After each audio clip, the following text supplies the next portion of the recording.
Hey friends, you're watching BrainStormAcres. I'm Henry. While I was in Maine visiting my mother and having a nice trip with my daughter, our generator decided to have a fatal accident. So, it's time to go replace it.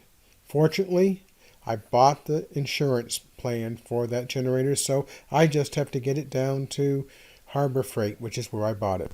Okay, so the gas is out. Yeah.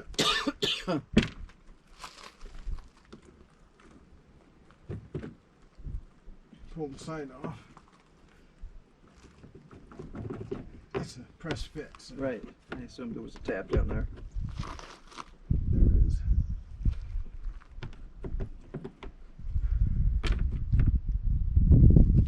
Ah, this is pressing. There we go. Yeah, this is the same thing that you do if you're changing the oil. Okay, I have never changed the oil on this one. I've changed the oil on just about everything else we own except this one. It's really not too bad, except the oil comes out from the bottom. Okay. That's clever. No, I wouldn't say it's clever at all. Looks like that's annoying, actually.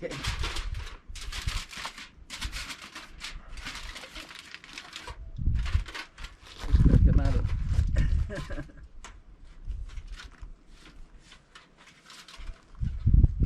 have to pop the. There's a little tab here on the bottom. It's rubber.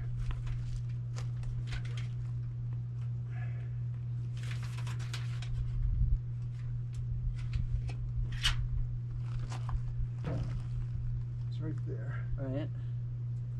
You pull that down so that it has an opening. Okay. It goes all the way up, and that's what the oil. Oh, it's going to pour out through the. Okay. And it pours out to the bottom. Literally pours out through the bottom. That's bizarre. I've had other ones that you had to actually like tilt the whole thing because you went out the same hole it went in before, and that was kind of a pain in the guess where.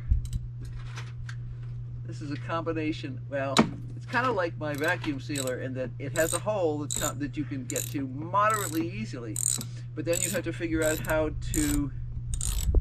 It's not vacuum sealer. It's the vacuum pump that I use for casting.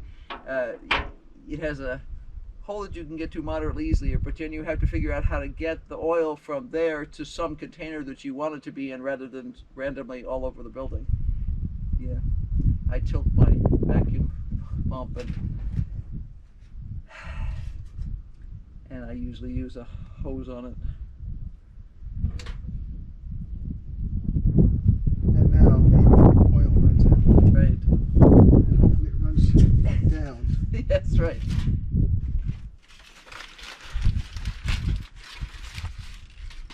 There it goes. Lube.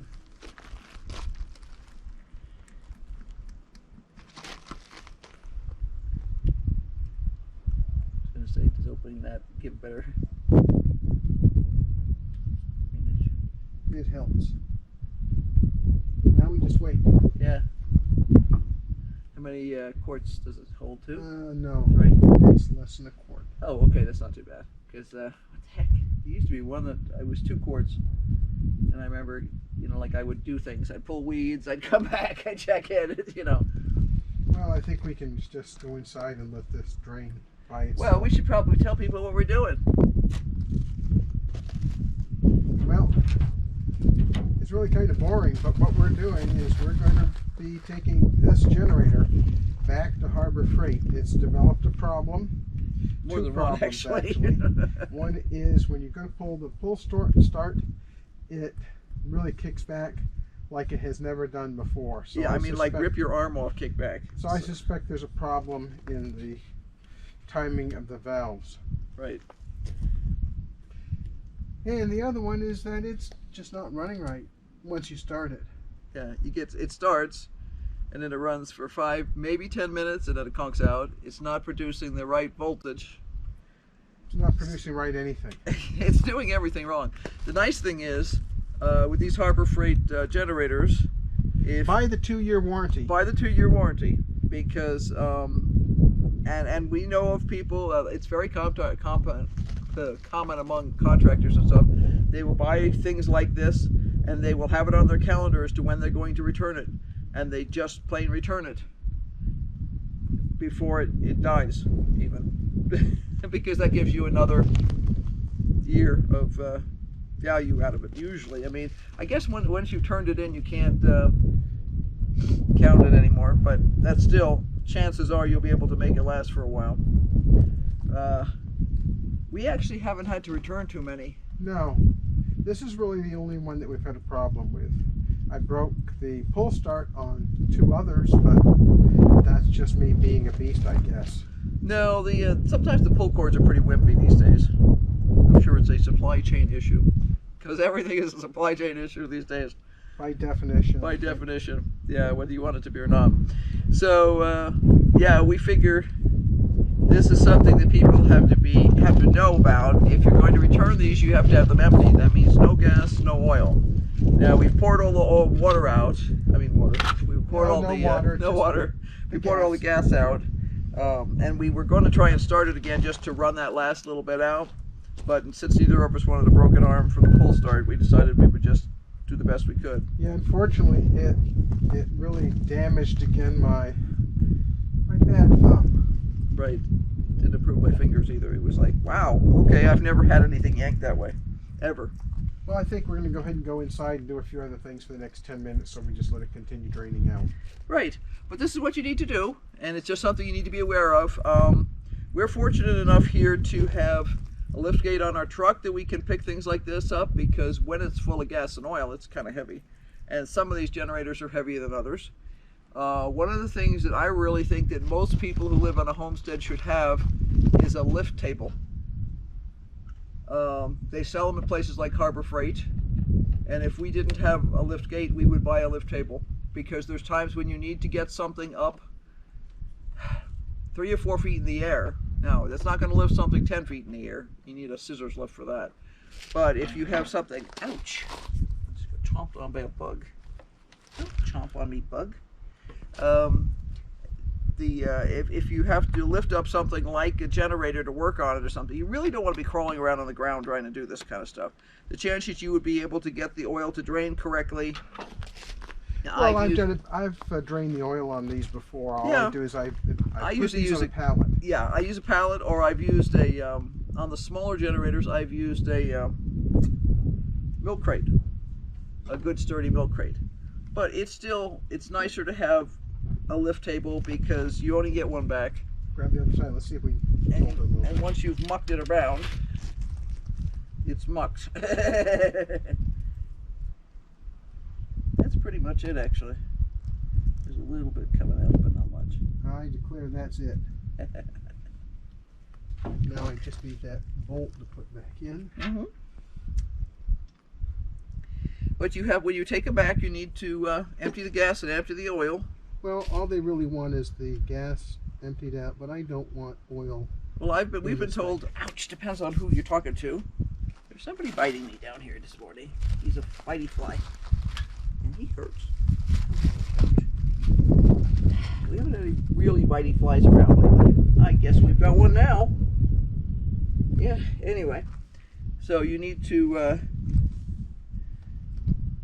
at least do the gas, and I've been told oil before too, because I've been there when they've told other people oil. Yeah, right now they're just saying take the gas out, but you know, I just assume take the oil out so there's no issue. Right. Because I don't want to be trying to do this in the middle of a parking lot. Yeah, that would not be any fun. First you have to buy a container to pour it into, then you have to do that. Yeah, right. Nope, we emptied it all out, so we're following the rules. And I just dropped the bolt. Fortunately, it didn't go very far. Okay, where is it? It's underneath. Oh, okay. In the puddle of oil. Of course. No, you dropped the washer. I don't see the bolt. Must be inside. Okay. Well, we'll come back out and get this done later.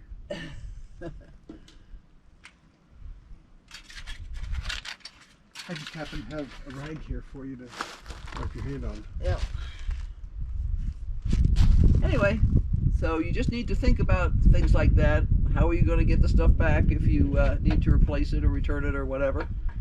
And yeah, and don't let the biting flies eat you, because they're bitey this morning. It's only because you're so sweet. No, it's because I'm wearing short pants. Oh, they look like 3/4 pants to me. Yeah, but they're shorter than ankle length. And I usually wear my jeans down under my boots, so they're my slippers. Okay, we'll Did I see. get that in there? Nope, Let nope. it drip a little bit more. Just put it back up there. Okay. Say goodbye to everybody. Okay, so just something to be thinking about. Until next time, be sure to like, subscribe, hit that notification bell, because this is real life. We're going to be changing out an inverter generator. Right, and this is you know, this is real life on a homestead. If you can't do this kind of stuff, don't move to a homestead. Exactly.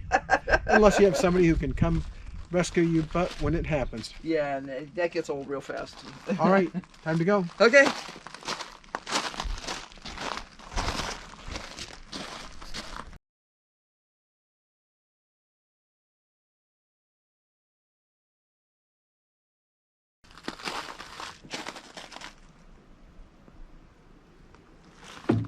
This has tabs like most modern automobiles. There's tabs and screws. You can't be too gentle with it. No. Or they don't go back in. In this generator, there's a screw in each of the upper corners. Phillips head screw goes in easy. It's not as bad as some of them where you have to take off like the whole planet in order to. If I were changing the oil, it'd be the same reassembly process. It's pretty easy. You've got it. Go ahead. Two little tabs on the top, and that's just it's screws, but it doesn't hold very well. I see. It's actually a screw. Yeah, I was thinking it was just a tab, but it's not. It's actually a screw. No, it's a screw. Okay. So now all we have to do is put the bottom thing on.